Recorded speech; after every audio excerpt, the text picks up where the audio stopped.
नमस्कार बंधुरा आमी दीप आपनादेर साथे आज के नतून आरो एक भिडियो निये एलाम। आज के आमरा जानबो हाई कफ ड्रपेर सम्बन्धे। हाई कफ ड्रपटी आपनारा कारा एबं किभाबे व्यवहार करबेन। तो चलुन देखा जाक बंधुरा। सर्वप्रथमे आमरा এই ড্রপটির সম্পর্কে একটু জেনে নেব। তো দেখুন বন্ধুরা, এটি হচ্ছে হাই কফ ড্রপ। এই ড্রপটি সাধারণত 15 ml এর হয়ে থাকে। এই 15 ml এর ড্রপটির দাম পড়বে আপনাদের বর্তমান বাজারে 63 টাকায়। আপনারা যে কোনো মেডিসিন স্টোরে অনায়াসে পেয়ে যাবেন। তো বন্ধুরা, এই ড্রপটির ম্যানুফ্যাকচারিং ডেট যদি আমরা দেখি, দেখুন 6/2024 এবং এক্সপায়ারি ডেট 5/2026। অর্থাৎ এই ড্রপটি সাধারণতভাবে 2 বছর পর্যন্ত ভালো থাকবে। তো বন্ধুরা, এই ড্রপটি তৈরি করেছে দেখুন ম্যানকাইন্ড কোম্পানি, খুবই একটি ভালো এবং উন্নত মানের কোম্পানি।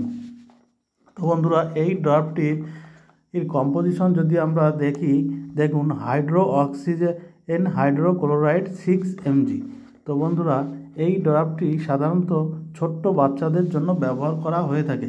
আপনার ঘরে যদি ছোট্ট বেবি বা বাচ্চা থেকে থাকে তাহলে অতি অবশ্যই এই ভিডিওটি দেখবেন।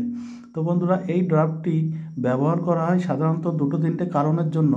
যেমন ধরেন, আপনার বাচ্চা যদি অ্যালার্জি হয়, তার গায়ে চুলকানি হচ্ছে, অথবা তার গায়ে ঘামাচির মতন লাল লাল ছোট ছোট বুটি বুটি সারা গায়ে উঠে আসে, এবং এছাড়াও তার শরীরে যে কোনো জায়গায় কোথাও লাল লাল রেড রেড চিহ্ন হয়ে গেছে, এই সমস্ত কারণে এটা ব্যবহার করা হয়।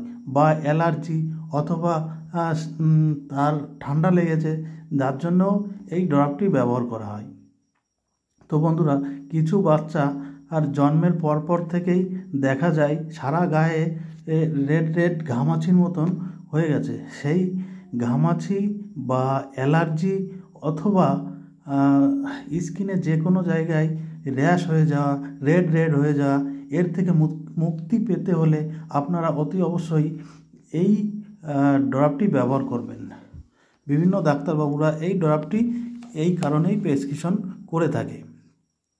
তো বন্ধুরা, এই ড্রপটি আপনার বাচ্চার বয়স এবং ওয়েট দেখেই ডাক্তারবাবু নির্ধারণ করে দেবেন এই ড্রপটি সে কতটা পরিমাণে নিতে পারে। একদম 0 থেকে এই ড্রপটি ইউজ করা যায়। একদম 0 থেকে আপনি 0.3 ml দিতে পারেন দিনে একবার। তো বন্ধুরা, বয়স বাড়ার সাথে সাথে এটা পরিমাণে একটু বাড়ে। তো প্রয়োজনে আপনারা কোনো ডাক্তারবাবু বা বিশেষজ্ঞর পরামর্শ অবশ্যই নেবেন, তারপরেই এই ড্রপটি ব্যবহার করবেন। তো বন্ধুরা, এই ড্রপটি আপনি পরপর 1 সপ্তাহ ব্যবহার করলে দেখবেন আপনার সন্তানের শরীরে যে ঘামাচির মতন বুটি বুটি দানা, লাল লাল দানা হয়ে আসছিল, বা ছোপ ছোপ দাগ, লাল দাগ হয়ে আসছিল, বা অ্যালার্জি অথবা চুলকানো কোথাও পুরো লাল স্পট হয়ে যাওয়া, এইসব থেকে মুক্তি হয়ে গেছে মাত্র 1 সপ্তাহে। তো বন্ধুরা, ভালো হয়ে গেলে এই ওষুধটা আর ব্যবহার করবেন না। তো প্রয়োজনে কোনো ডাক্তারবাবু বা বিশেষজ্ঞর পরামর্শ অবশ্যই নেবেন, তারপরেই ব্যবহার করবেন। ভালো থাকবেন, সুস্থ থাকবেন। ধন্যবাদ।